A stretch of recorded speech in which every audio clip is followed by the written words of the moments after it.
सब देखने और सुनने वालों को मोहब्बत भरा सलाम ना दें चलेंगे। स्वीडन अब्दुल कयूम साहब हमारे साथ हैं, उनसे पूछेंगे कि क्या चल रहा है। जो इतला आ रही है अभी भी यूरोप में बहुत ज़्यादा ख़तरा मौजूद है।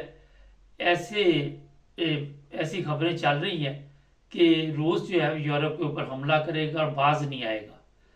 क्या चल रहा है सर? मवाना साहब, एक बात तो बड़ी वाज़ेह है। दुनिया के इंटरनेशनल जो मीडिया है और बड़े बड़े लोग जो एनालिस्ट हैं, जो यूरोपियन ही हैं और अमेरिकन हैं और ऑस्ट्रेलियन हैं, जो दुनिया के माने जाने रिटायर्ड जनरल्स हैं, एडमिरल्स हैं, एयर मार्शल्स हैं, उन्होंने जितने तबसरे किए हैं वो सारे सही हैं। आखिरी बात यह है कि यूक्रेन के चीफ ऑफ आर्मी स्टाफ ने यूक्रेन के सदर को बहुत क्लियर अल्फाज में बता दिया है कि हम जंग नहीं लड़ सकते रशिया के हम्म। खिलाफ। रशिया एक सुपर पावर है, तो अभी मौका है कि तुम सरेंडर कर जाओ। हम्म। हम नहीं लड़ सकते, ना हमारे पास फौज है, ना हमारे पास असला है, ना हमारे पास बंदे बचे हैं। तो ये अभी इसका यही इलाज है कि हम सरेंडर करते हैं रशिया के साथ फौरन, इमीडिएट, और अमन के लिए बातचीत शुरू करो। और आपको पता है कि इसने यूक्रेन के सदर ने अभी रशियन को डायरेक्ट दावत भी दी है, हमारे साथ बात करो। और उसने ये भी दावत दी है कि हम हाई लेवल के ऊपर एग्जेक्टिव्स बात कर लेते हैं, यानी प्यूटन और ये इसका सदर जो है जिसका दिमाग खराब था, हम्म। ये बात कर लेते हैं। तीसरी जो एक और बात लीक आउट हुई है मुबारक साहब, वो ये है कि ये जो इंडिया का सदर, इंडिया का वजीर आजम जब प्यूटन से मिलने गया, तो ये अमेरिका ने इसको भेजा वहां पे, हम्म। मोदी को कहा कि जाओ तुम प्यूटन से बात करो और जंग बंद कराओ। हम्म। मोदी को टास्क दिया गया कि तुम प्यूटन से बात करो और तुम जंग बंद कराओ, क्योंकि तुम्हारे तलकात प्यूटन से अच्छे हैं। तो ये सारी चीजें जो अंडरग्राउंड चल रही हैं, वो हवा, एटम बम, दिस दैट, ये कर देंगे वो कर देंगे, वो सब खत्म हो गई है। हमने बात की हुई है कि ये जंग जो है ये कभी भी यूक्रेन नहीं जीत सकता। और ये बड़े बड़े एनालिस्ट के अल्फाज हैं कि रशिया, जैसे जैसे हेनरी किसिंगर जैसा एक जहीन इंसान, डिप्लोमेट, और उसने भी कहा कि इस यूक्रेन के सदर का अगर दिमाग सही है तो जो भी इलाका रशिया ने कब्जा कर लिया उसको छोड़ दे, बिल्कुल भूल जाए और अभी अमन के लिए अपने मुल्क को बचाए।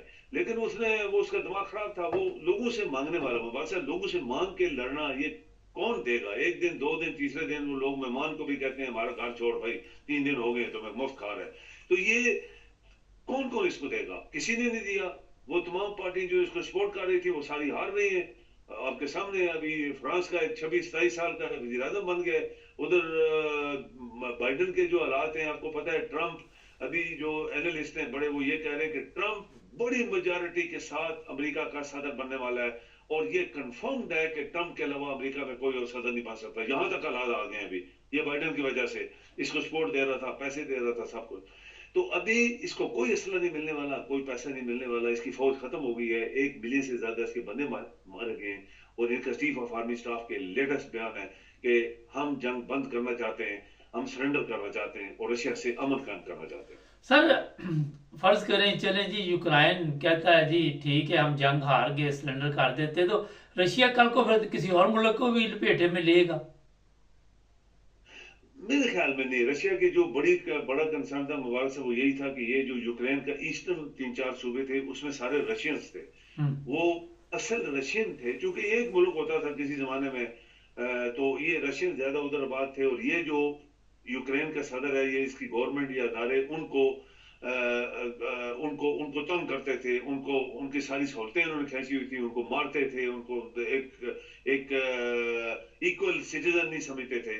तो ये कई सालों से चल रहा था। फिर जैसे कश्मीर में चल रहा है, पैलेस्टाइन में चल रहा है, तो ये वो फिर इनके साथ छोटी मोटी अंदर लड़ाई भी चल रही थी। तो ये प्यूटन को तकलीफ दी। तो उसने फिर इसको बहुत समझाया कि तुम बाहर आ जाओ और मैं हमारे रशियन जो है इनको पूरे हकूक दो जिस तरह इनके बाकी सूबों में है, तो वरना हम तुम्हें छोड़ेंगे नहीं। तो वो नहीं मान रहा था, क्योंकि उसका दिमाग खराब था। हमने बोला हुआ है कि जिनके दिमाग खराब होते हैं, सदाम के हुए और बड़े लोगों को हुए, तो उनका अक्षर आखिर दुनिया ने देख लिया। इसका भी वही होने वाला था अगर ये अभी ना आए, हाथ खड़े करता। अभी ये खुद डिफीट इसने एक्सेप्ट किया है मुबारक साहब, इसने एक्सेप्टेड डिफीट। हम डिफीटेड हैं अभी, हमारे साथ अमन की बात करो। हम्म। तो प्यूटन को भी इनवाइट किया, डायरेक्टली मेरे से बात करो। और बाकी इंडिया के वज़ीर आज़म गया ही इसी मकसद के लिए था। जो असल बात है वो निकल आई है।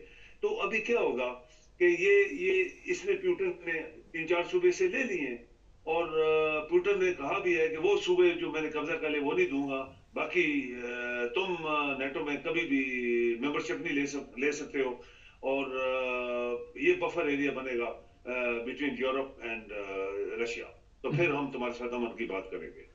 सर ये बताइए, अमेरिका के जो इलेक्शन है, कई लोगों ने ट्रम्प के हक में ये कहा कि हम इसकी हेल्प करेंगे, हर तरह की मदद करेंगे। ये जो उस दिन वाकया पेश आया, जिस तरह इस पे कातराना हमला किया गया, उसकी वजह से मकबूलियत में और इजाफा हुआ। कोई भी चीज़ है उसको जब आप इस तरह रास्ते से हटाने की कोशिश करेंगे तो ज़ाहिर है लोग फिर उसके हक पे निकल आते।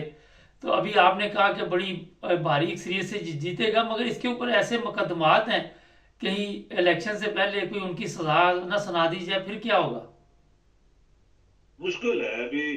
अब देखें कि कुछ केस उनके प्रोसिक्यूटर्स ने ड्रॉप किए हैं, और उसकी जो ट्रंप की जो अभी पॉपुलैरिटी है अमेरिका में वो बहुत डबल हो गई है, और ये अमेरिकन ही अदारे कह रहे हैं, अमेरिकन ही मीडिया कह रहा है, और अमेरिकन ही बड़े बड़े काबिल लोग तबसरे कर रहे हैं कि अभी जो हालात हैं इसके हमले के बाद। आप देखें मुबारक से ये बात याद रखें, जो उसके एक्चुअली उस बंदे ने इतनी जबरदस्त हिट किया था ट्रंप साहब को, कि उसके एक्चुअली गोली उसके दिमाग में लगती या दिल में लगती, कानों से निकल गई। आप देखें कि इतना उसने हिट किया कि वो यानी मुंह के ऊपर निशाना रखा उसने, कि वो मुंह और कान में कितना फर्क होता है। वो कान के ऊपर लगी, उसका कान फट गया और गोली निकल गई। ये ट्रंप की किस्मत थी, उसको अल्लाह ताला ने बचा लिया, वरना उस बंदे ने तो एग्जैक्ट इसको टारगेट पे रखा था। और उसकी वजह से अभी पूरे अमेरिका में जो हमदर्दियां हैं वो ट्रंप की तरफ चली गई हैं, और ये बात कंफर्म्ड है। जो अमेरिका के जो एनालिस्ट हैं और जो मीडिया के लोग हैं वो कह रहे हैं कि 100% ये चीज कंफर्म्ड है कि ट्रंप जीतेगा। अच्छा, इसके जीतने से पाकिस्तान की सियासत में भी कोई हलचल मचेगी, कुछ हालात तब्दील होंगे?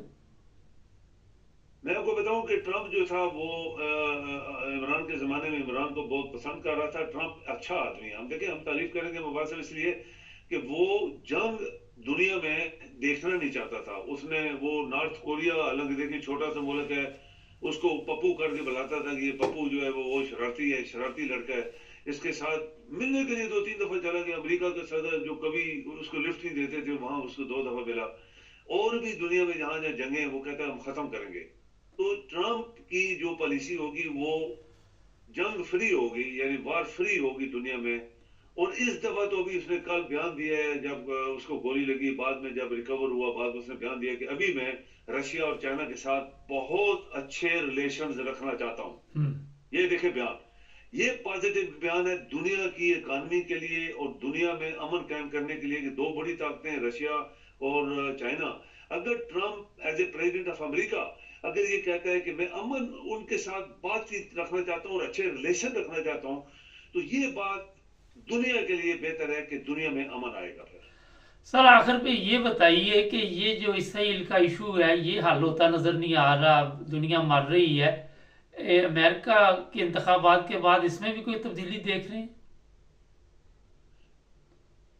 ट्रंप, मेरे ख्याल में ट्रंप चूंकि एंटी, जैसे कहते हैं, जैसे हमारे मुल्क में कहते हैं जी वो एस्टेब्लिशमेंट, ऐसे ही बनाए हुए नाम एस्टेब्लिशमेंट। एस्टेब्लिशमेंट कौन है? फौज है, ये ट्रंप जो है वो खुद भी एंटी एस्टेब्लिशमेंट है अमेरिका के अंदर। वो कहते हैं कैनेडी था उसको मरवा दिया उन्होंने, इसको मरवाने की जिसने हिम्मत की या उस लड़के ने खुद, तो क्या प्रॉब्लम होगी? जैसे इमरान को गोलियां मरवाई तो वो जो मारने वाला था।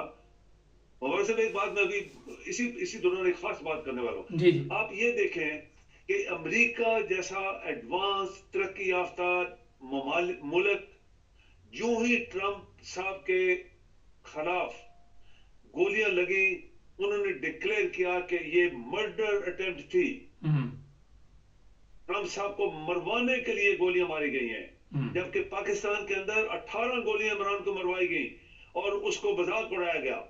नहीं, वो मारने वाला कौन था? उन्होंने तो अमेरिका में तो उसी टाइम उस बंदे को गोलियां मार दी हैं, उनके एजेंसियों ने उसी वक्त उसके ऊपर गोलियां मार के उसको खत्म कर दिया।